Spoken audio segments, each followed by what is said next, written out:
back for another episode of Crowdfundr Thunder. My name is Leon Barillaro. I am your host, and I have an excellent assortment of guests here today with me. First up is Logan Timmins, who I cannot wait to talk to. But before we get started, I would like to announce the giveaway for this week. This week, we are giving away a copy of AIM from Cassie Mothwin. You may recognize Cassie as a guest on a previous. Uh, we're giving away a copy of Clean Spirit, a digital copy. So if you want to enter into the giveaway, type exclamation giveaway, and you will be able to do that, to enter, to win, and it'll work this time. I promise. I fixed it. Anyway, a little bit about Cassie.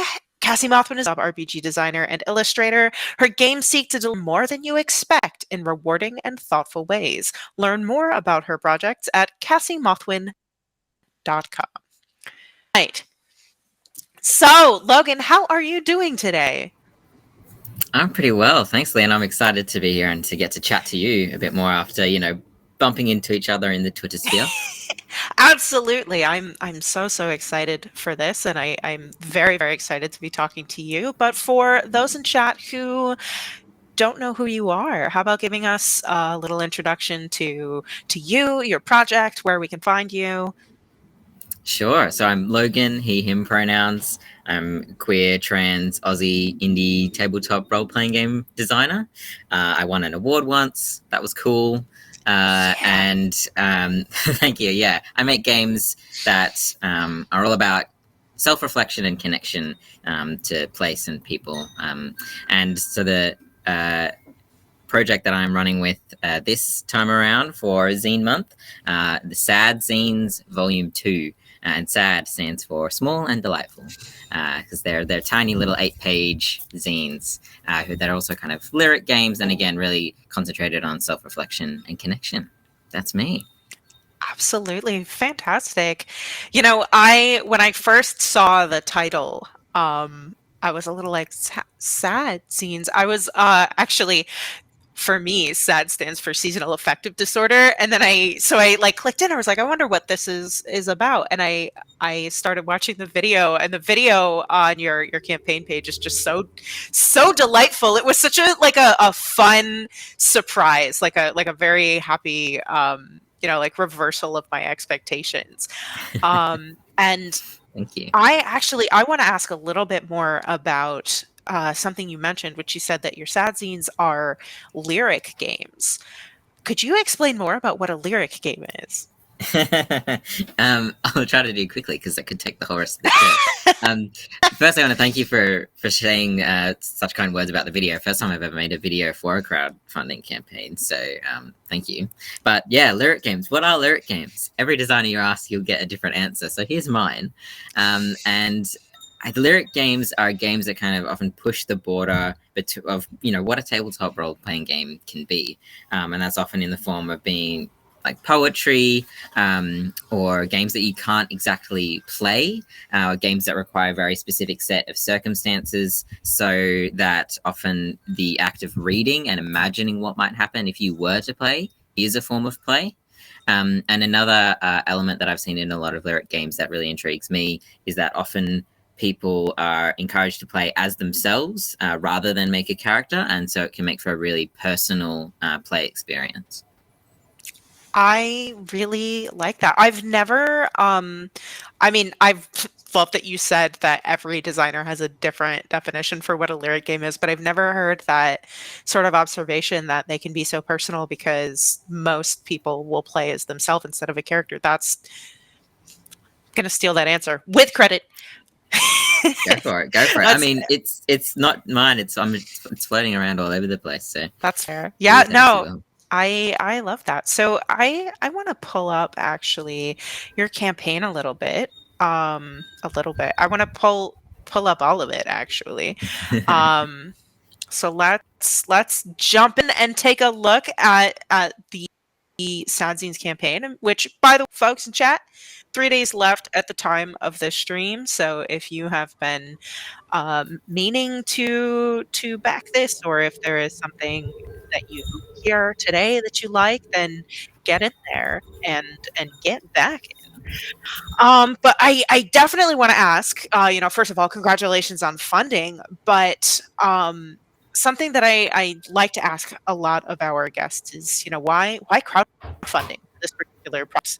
Um, is there something in particular that you needed the money for up front, or, you know?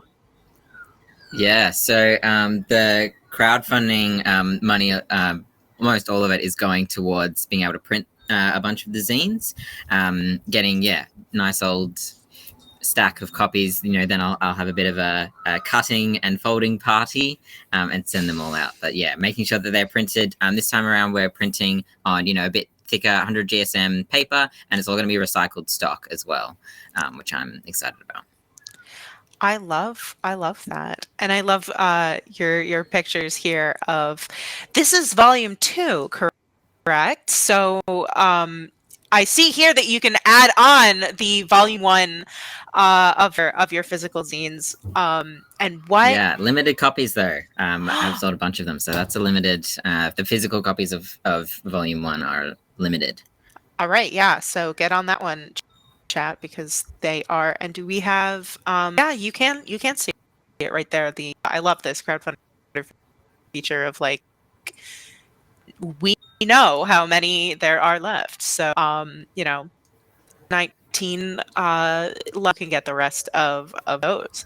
But I actually, that is a question that I do want to ask is, you mentioned that there are 4 different zines here, and I was wondering if you could talk a little bit about the difference between each one.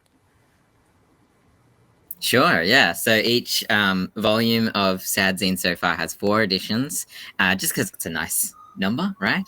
And so each edition, each zine is an invitation to sort of look at the world and look at yourself in a new way. And the edition kind of hints at what lens you'll be putting on to look at yourself. So in volume 2, we have grass, box, rock, and monstera editions. So you'll be using those natural or sort of everyday objects and features and looking at them in a new way, which asks you to look at yourself in a new way. So getting up close to grass and underneath grass, looking more closely at a box or at a rock, and how does a rock move or not move, and how does that sort of echo back to your life and what life stage you're at.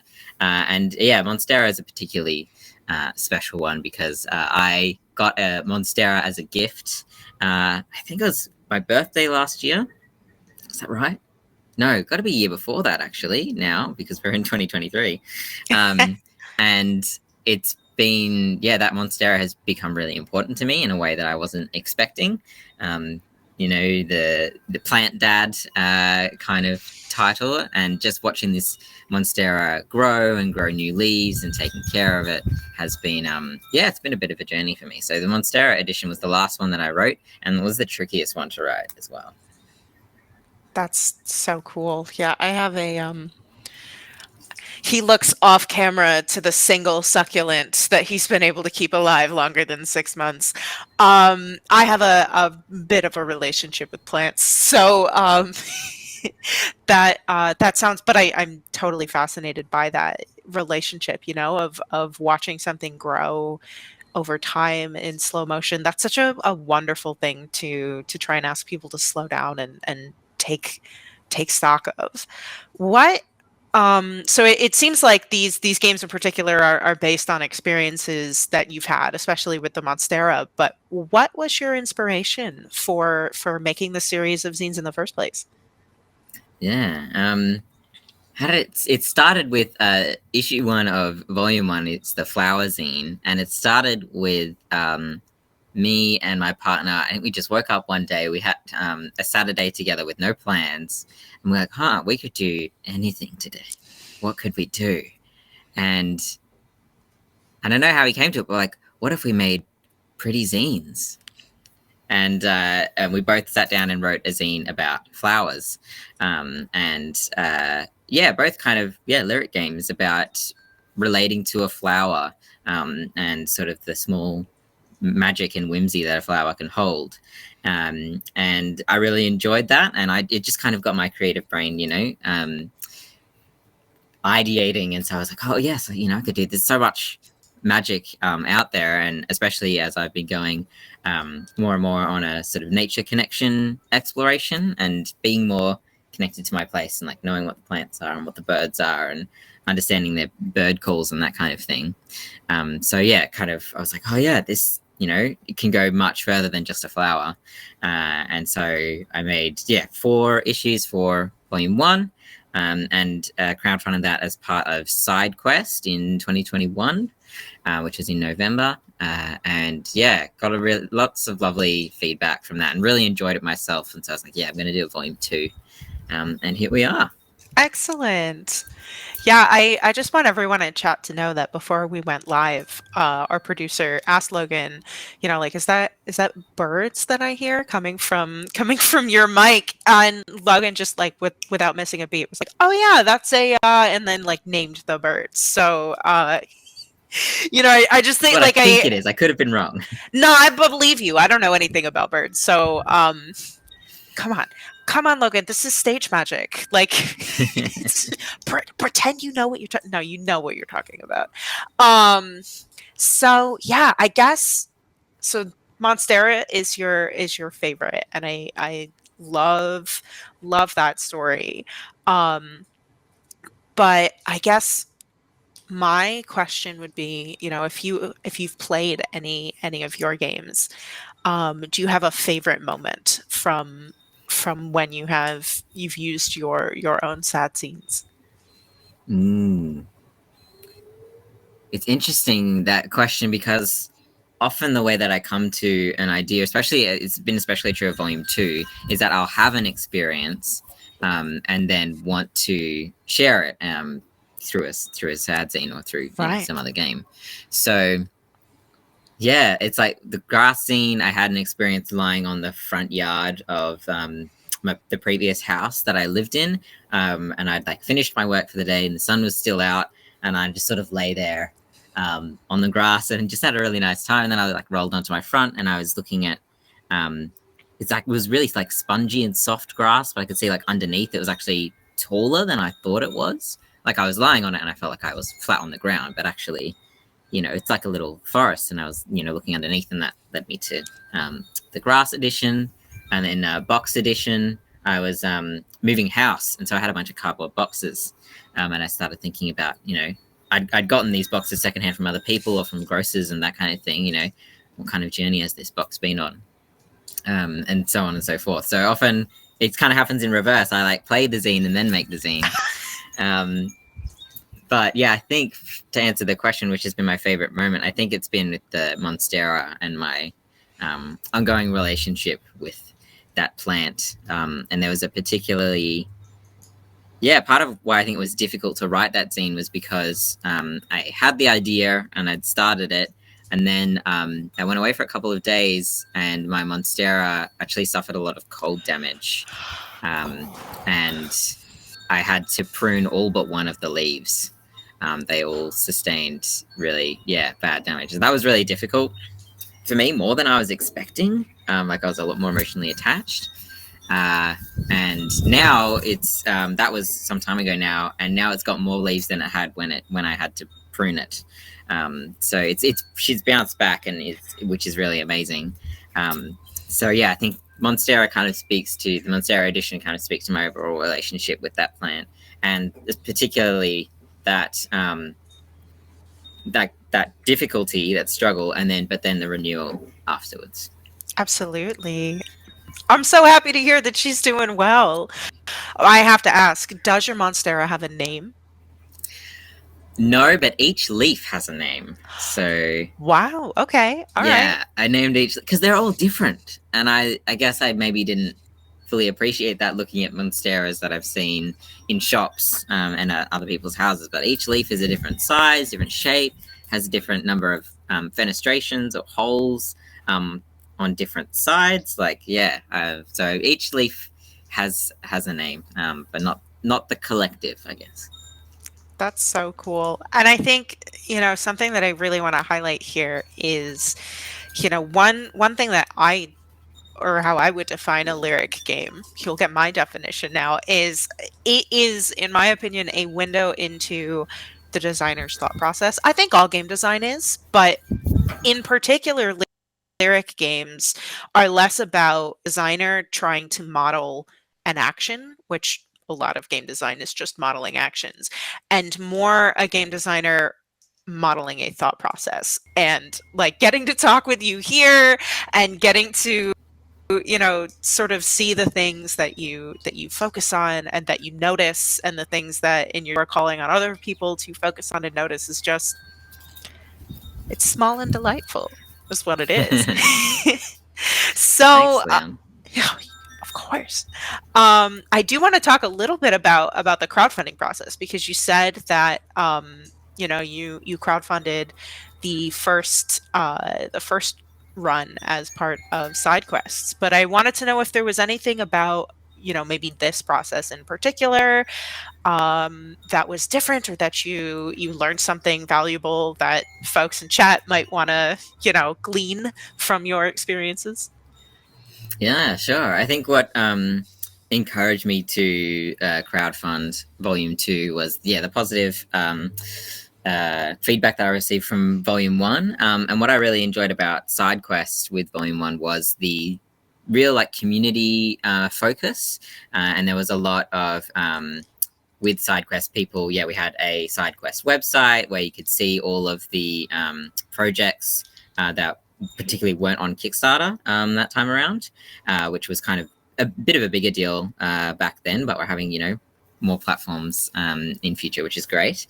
So SideQuest was a lot about community and being like, okay, checking the site, who hasn't been funded yet? Yeah, we have a spreadsheet. Cool, we've got this many days. All right, let's hype this person up and make sure the goal of SideQuest was to try and get everyone funded.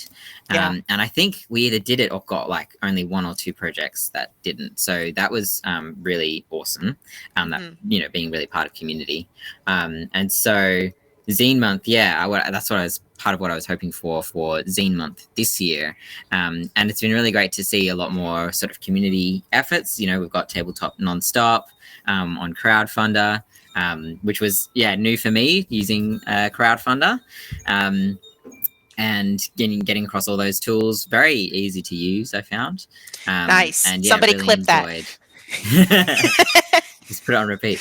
Yeah. But yeah, really easy to use, and has Tabletop Nonstop, and you're doing this show and highlighting folks, not just the top selling, the ones that are smashing, which congrats to them, of course, but spreading the love so that as many people as possible can get funded. Yeah, That's I the appreciate goal. that. If I could get everybody funded, I would. I'm trying so hard.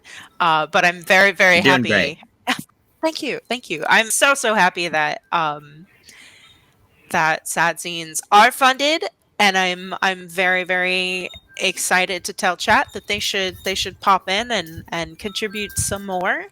And I guess my last question before I ask you what you'd like to say to the group is, you know, um, not to stress you out or anything, but is Okay. there ever hope for a volume 3? Oh, I'd love to do a volume 3 for sure, for sure. Yeah, I've enjoyed writing these scenes, and people enjoy receiving them. So yes, I would like to do a volume 3. Oh, me too. I mean, I would like you to do a volume 3. But yeah, so thank you so much for coming on with me today, Logan. And is there anything else you'd like to say to our fine folks in chat? Just thanks for watching. Thanks for having me on, Leon. And if you want to keep in touch with me more, you can see my Twitter is there on the screen, ink_and_stories, and all of my games. Sad Zines Volume 2, if you miss it, it will be on my itch, and that is breathingstories.itch.io. You can find Sad Zines Volume 1 and all my other games there, and Volume 2 will be joining them as soon as the crowdfunding campaign is done. Excellent.